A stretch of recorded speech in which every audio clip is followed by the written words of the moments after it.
नमस्ते। Hello everyone, मैं Sant Kumar Meena, assistant professor, government college Mandphiya. आज हम फाइनेंशियल मैनेजमेंट का चैप्टर नंबर 2 पढ़ेंगे, वित्तीय विवरण, फाइनेंशियल स्टेटमेंट। सबसे पहले बात करें फाइनेंशियल स्टेटमेंट होते क्या हैं, वित्तीय विवरण किनको कहा जाता है। वित्तीय विवरण एक निश्चित समय पर संस्था की वित्तीय स्थिति तथा एक समय अवधि की क्रियाकलापों के परिणामों का चित्रण है। एक निश्चित समय अवधि के अंतर्गत क्या घटनाएं घटी एक संस्था के अंतर्गत, उनकी स्थिति को बताता है वित्तीय विवरण। वित्तीय विवरणों में दो शामिल हैं, बैलेंस शीट और P&L अकाउंट, चिट्ठा और लाभ हानि खाता। बैलेंस शीट क्या होती है, चिट्ठा क्या होता है, इसे स्थिति विवरण भी कहते हैं। यह एक निश्चित तिथि को उपक्रम की संपत्तियों एवं दायित्वों को दर्शाता है। बैलेंस शीट बताती है कि निश्चित तिथि को उपक्रम की टोटल एसेट्स कितनी हैं और उस उपक्रम पर टोटल लायबिलिटीज कितनी हैं। लाभ हानि क्या बताता है, लाभ हानि खाते को इनकम स्टेटमेंट भी कहा जाता है। ये मोस्ट क्वेश्चन है कि इसको स्थिति विवरण कहते हैं और लाभ हानि खाते को आय विवरण कहते हैं। इसे इनकम स्टेटमेंट भी कहते हैं। यह एक लेखांकन अवधि में व्यावसायिक क्रियाओं के शुद्ध परिणामों, नेट रिजल्ट को दर्शाता है। लाभ हानि खाता। अब बात करें वित्तीय विवरणों की विशेषताएं क्या क्या हैं। वित्तीय विवरणों की विशेषताओं में पहला है अभिष्ट उपयोगकर्ता। वित्तीय विवरण उनके लिए हैं जिनका व्यावसायिक संस्था में हित है, चाहे वो कोई भी हो जो उस उपक्रम से जुड़ा हुआ है। इसलिए इन्हें इस मान्यता के आधार पर तैयार किया जाना चाहिए कि उपयोगकर्ता व्यवसाय, व्यवहार तथा उस व्यवसाय में प्रयुक्त शब्दों के अर्थ एवं आशय से परिचित हैं। दूसरी विशेषता है ऐतिहासिक प्रकृति। जो वित्तीय विवरण होते हैं वो हिस्टोरिकल प्रकृति के होते हैं। सामान्यतः वित्तीय विवरण भूतकाल में क्या घटित हुआ है ये दर्शाते हैं। यद्यपि ये भावी विनियोक्ताओं एवं लेनदारों द्वारा भविष्य के लिए आधार के रूप में प्रयुक्त किए जाते हैं, फिर भी ये भावी आर्थिक क्रियाओं के अनुमान एवं उनका आय तथा क्षमता पर प्रभाव नहीं दर्शाते। ये बेसिकली हिस्ट्री को बताते हैं, व्यवसाय की हिस्ट्री से जुड़े हुए रहते हैं। तीसरी है इसकी विशेषता है तकनीकी शब्दावली। वित्तीय विवरण तकनीकी प्रक्रिया की उपज हैं, अतः इनमें तकनीकी शब्दों का प्रयोग होता है। टेक्निकल वर्ड्स अधिक यूज किए जाते हैं फाइनेंशियल जो स्टेटमेंट है इनमें। इसलिए यह महत्वपूर्ण है कि इनके उपयोगकर्ता इनमें प्रयुक्त होने वाले विभिन्न शब्दों से परिचित हों एवं उनकी व्याख्या, उनके अर्थ को भली भांति समझे पहले, तभी वित्तीय विवरण उनके लिए आसान रहेंगे समझने में। चौथा है संक्षिप्तीकरण एवं वर्गीकरण। व्यावसायिक क्रियाओं को प्रभावित करने वाले लेन देनों की मात्रा इतनी अधिक होती है कि व्यावसायिक घटनाओं एवं मदों का संक्षिप्तीकरण एवं वर्गीकरण ही सही निष्कर्ष निकालने में सक्षम बना सकता है पाठकों के लिए। मतलब फाइनेंशियल स्टेटमेंट एक संस्था की लंबी चौड़ी जानकारी नहीं बता के उनका एक संक्षिप्तीकरण प्रस्तुत करता है। एक वर्गीकरण, संक्षिप्तीकरण, निचोड़ बताता है फाइनेंशियल स्टेटमेंट किसी भी संस्था का। अगला है मुद्रा में व्यक्त। फाइनेंशियल स्टेटमेंट में उन्हीं लेन देनों को शामिल किया जाता है जिनको मुद्रा में मापा जा सके। मौद्रिक इकाई के अभाव में वित्तीय विवरण अर्थहीन होते हैं। ये उनको शामिल नहीं करते जिनका मेजरमेंट मौद्रिक टर्म्स में नहीं किया जा सकता, उन तथ्यों को शामिल नहीं करते। अगली है उपार्जित आधार पर। वित्तीय विवरण रोकड़ आधार के बजाय उपार्जित आधार पर ही बनाए जाते हैं। उपार्जित आधार का मतलब क्या है, सभी अर्जित आय किंतु प्राप्य नहीं तथा सभी देय व्यय किंतु नहीं चुकाए गए। ये एक्रुअल बेसिस पे ये तैयार किए जाते हैं वित्तीय विवरण। ये इनकी विशेषताएं हैं। यहाँ से भी लघुत्तरात्मक क्वेश्चन बन जाता है कि वित्तीय विवरणों की विशेषताएं बताई हैं। अब बात करें कि वित्तीय विवरणों को बनाने का उद्देश्य क्या होता है, तो वित्तीय विवरणों को बनाने का मुख्य उद्देश्य है, वित्तीय विवरणों का मुख्य उद्देश्य एक संस्था की वित्तीय स्थिति का निष्पादन, वित्तीय स्थिति किस प्रकार की है, निष्पादन किस प्रकार किया जा रहा है, तथा उपक्रम या संस्था में होने वाले रोकड़ प्रवाह के बारे में सूचना देना है, जो विभिन्न उपयोगकर्ताओं के लिए आर्थिक निर्णय लेने में उपयोगी होती हैं। व्यवसाय से अनेक व्यक्ति जुड़े रहते हैं, चाहे प्रबंधक हो, कर्मचारी हो, बैंक हो, लेनदार हो, देनदार हो। उनके लिए वित्तीय विवरण संस्था की वित्तीय निष्पादन परफॉर्मेंस को बताते हैं तथा रोकड़ कैश फ्लो के बारे में बताते हैं संस्था के, जिससे कि उनको इकोनॉमी या आर्थिक जो निर्णय लेते हैं उनमें उनको मदद मिलती है। तो ये इनका मुख्य उद्देश्य है। अब बात करें फंक्शंस ऑफ बैलेंस शीट, चिट्ठे के क्या क्या कार्य हैं, या जो चिट्ठा बनाया जाता है ये क्या कार्य करता है, क्या बताता है चिट्ठा। चिट्ठे की बात करें तो चिट्ठा बैलेंस शीट किसी निश्चित तिथि पर एक व्यवसाय की वित्तीय स्थिति का विवरण है, जिसमें इनकी संपत्तियां, दायित्व, पूंजी, संचय, अन्य खातों के शेषों को उनके पुस्तक मूल्य पर दर्शाया जाता है। चिट्ठे के अंतर्गत जो भी खाते होते हैं उनके शेषों को बुक वैल्यू पर दर्शाते हैं, मार्केट वैल्यू पे नहीं, बुक वैल्यू पर दर्शाया जाता है। बैलेंस शीट के क्या क्या कार्य हैं या चिट्ठे द्वारा संस्था के लिए कौन कौन से कार्य संपन्न किए जाते हैं। पहला, बैलेंस शीट से संस्था की स्थिति की जानकारी हो जाती है। यह वित्तीय स्थिति या किसी भी प्रकार की स्थिति की जानकारी उपलब्ध करवाता है।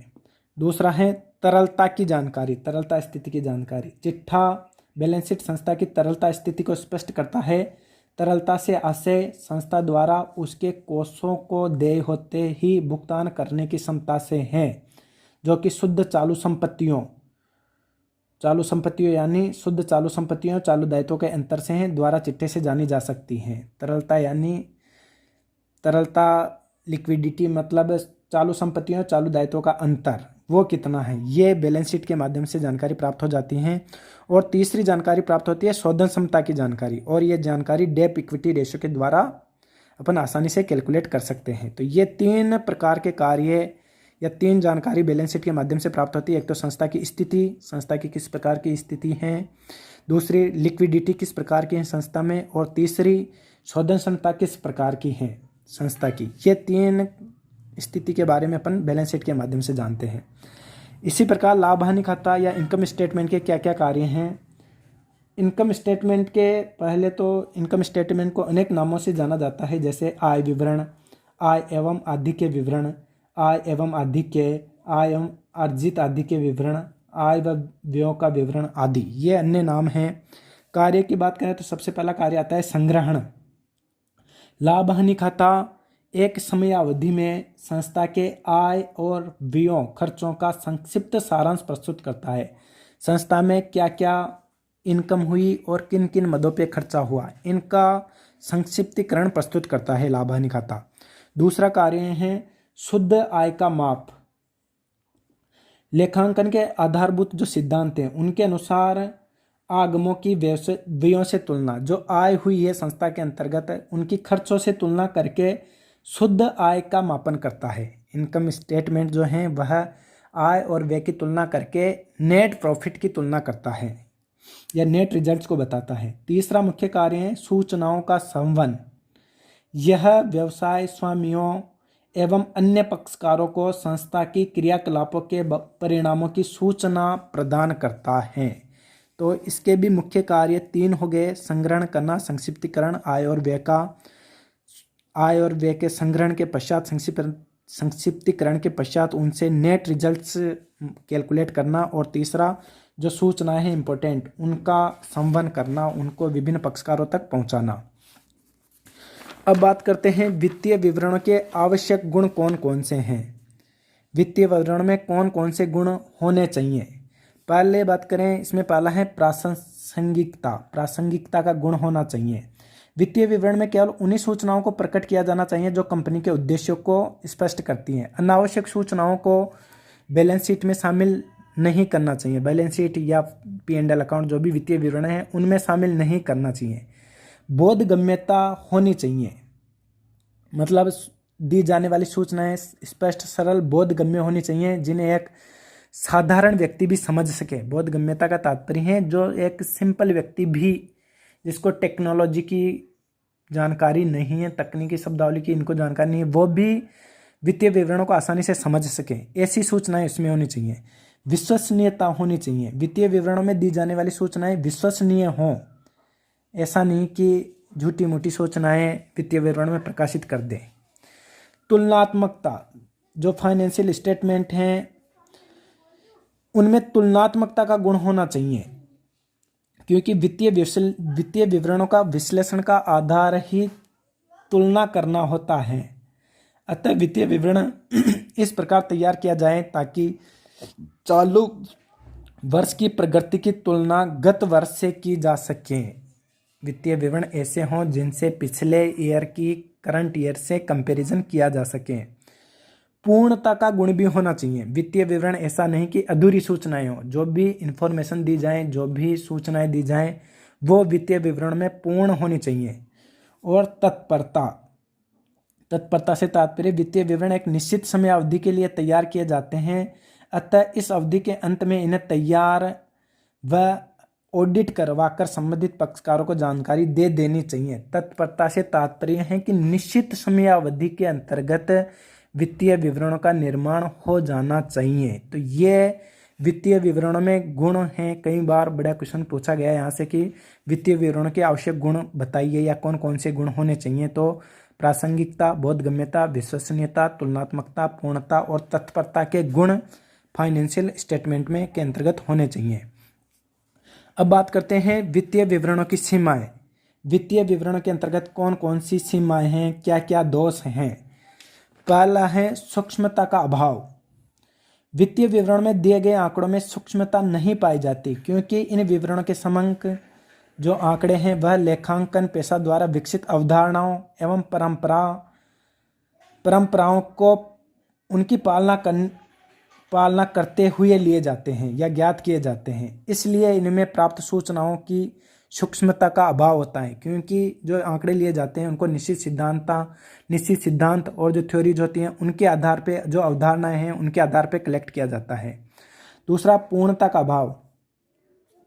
इन विवरणों में व्यवसाय का सही मूल्य नहीं दर्शाया जाता। चिट्ठे में विभिन्न स्थायी संपत्तियों को उनकी मूल लागत में से एकत्रित हार्स की राशि को, जो कि अनुमानित आधार पर होती है, घटाकर दिखाया जाता है। यह मूल्य संपत्तियों के बाजार मूल्य से प्राय भिन्न होता है। इस वजह से भी अपन कह सकते हैं कि इनमें पूर्णता का अभाव होता है।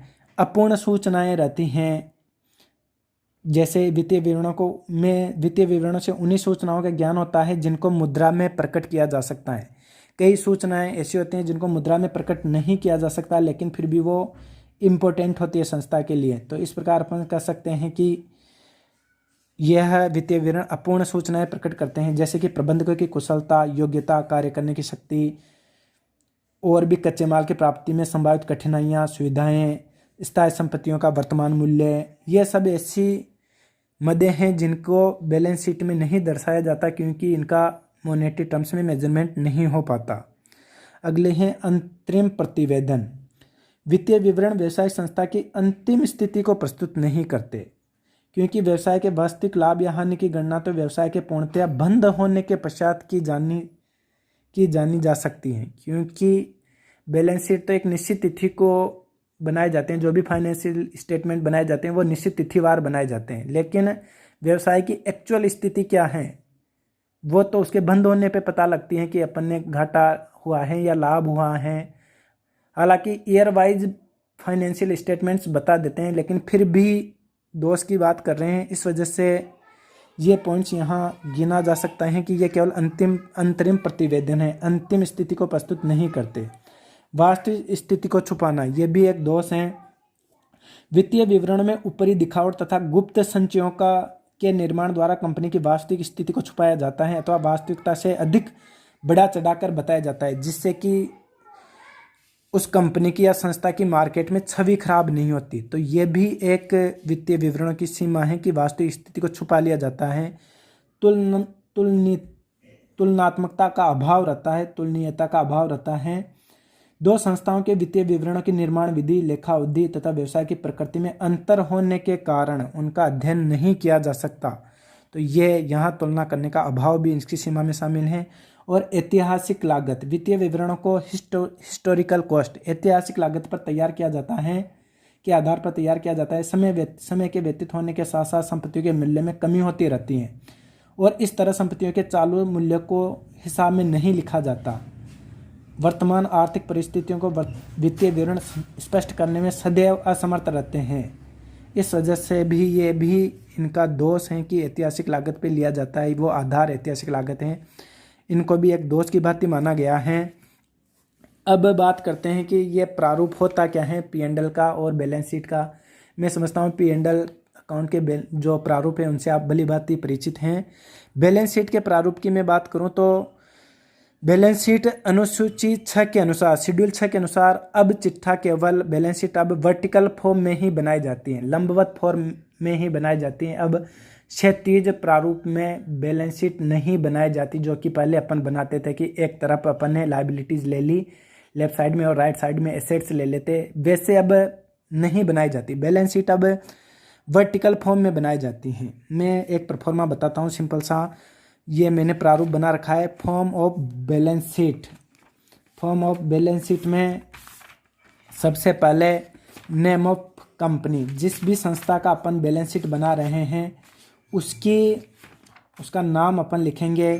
उसके बाद बैलेंस शीट S8, किस तारीख को अपन बैलेंस शीट बना रहे हैं, यहाँ नेम ऑफ कंपनी आ जाएगी जिस संस्था का अपन बना रहे हैं, यहाँ डेट आ जाएगी। फिर इसके कॉलम होंगे पर्टिकुलर, नोट नंबर और figures as at the end of current year reporting period. Current year के जो फिगर्स हैं वो आएंगे और इसमें figures at the end of previous reporting period, जो प्रीवियस ईयर के डेटा होंगे, जिस अमाउंट होंगी वो इसमें आएगी। ठीक है, सबसे पहले बात करें तो सबसे पहले इक्विटी एंड लायबिलिटीज आएगी। सबसे पहले समता एवं दायित्वों को दर्शाया जाता है।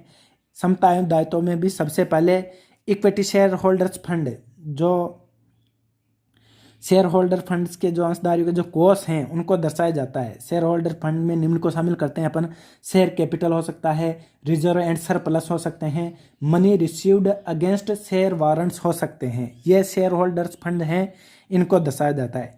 दूसरे नंबर पे share application, money pending allotment, इनको दर्शाया जाता है। तीसरे नंबर पे नॉन करंट लायबिलिटी, जो नॉन करंट लायबिलिटीज हैं उनको दर्शाया, गैर चालू संपत्तियों को दर्शाए जाते हैं। गैर चालू संपत्तियां कौन कौन सी हो सकती हैं? लॉन्ग टर्म बोरोविंग्स हो सकती हैं, जो अधिक समय के लिए उधार ली गई राशि वो हो सकती हैं। डेफर्ड टैक्स लायबिलिटीज हो सकती हैं, अदर लॉन्ग टर्म लायबिलिटीज हो सकती हैं और लॉन्ग टर्म प्रोविजंस हो सकते हैं। ये नॉन करंट लायबिलिटीज हैं, इनको दर्शाया जाता है। इनके बाद में करंट लायबिलिटी, जो चालू दायित्व हैं उनको दर्शाया जाता है। चालू दायित्व में भी शॉर्ट टर्म बोरोविंग हो सकते हैं, ट्रेड पेबल्स हो सकते हैं, अदर करंट लायबिलिटीज हो सकती हैं, शॉर्ट टर्म प्रोविजंस हो सकते हैं। ये करंट लायबिलिटीज का जो पार्ट है वो दर्शाया जाता है। इनके बाद इक्विटीज एंड लायबिलिटीज का टोटल किया जाता है और फिर दूसरा हिस्सा एसेट्स का इसी क्रम में दर्शाया जाता है। एसेट्स में सबसे पहले नॉन करंट एसेट्स को दर्शाया जाता है, जो गैर चालू संपत्तियां हैं उनको दर्शाते हैं। गैर चालू संपत्तियों में सबसे पहले फिक्स असेट्स जो स्थायी संपत्तियां हैं उनमें भी सबसे पहले टेंजिबल असेट्स दर्शे संपत्तियां, इनटेंजिबल अदर्शे संपत्तियों को capital work in progress, intangible assets under development, इनको दर्शाते हैं। उनके बाद नॉन करंट इन्वेस्टमेंट हो, डेफर्ड टैक्स असेस्ट हो, long terms loan and advance हो, इनको दर्शाया जाता है। उसके बाद करंट एसेट्स को दर्शाया जाता है। करंट एसेट्स में current investment, stock, inventories, trade receivables, cash and cash equivalent, short term loans and advance और जो अदर करंट एसेट्स हैं इनको दर्शाया जाता है। फिर इनका टोटल लगाया जाता है। तो इस प्रकार एक ये परफॉर्मा है। पहले अपन 37 परफॉर्मे के रूप में देखते थे बैलेंस शीट को, जिसमें लायबिलिटी साइड लेफ्ट साइड में दर्शाई जाती थी और एसेट्स राइट साइड में होती थी। अब बैलेंस शीट केवल वर्टिकल फॉर्म में बनाई जाती हैं, जिसमें इक्विटी एंड लायबिलिटीज को ऊपर रखा जाता है और उनके नीचे जो दूसरा पोर्शन है वो एसेट्स का इसी में परफॉर्मे में शामिल किया जाता है। धन्यवाद।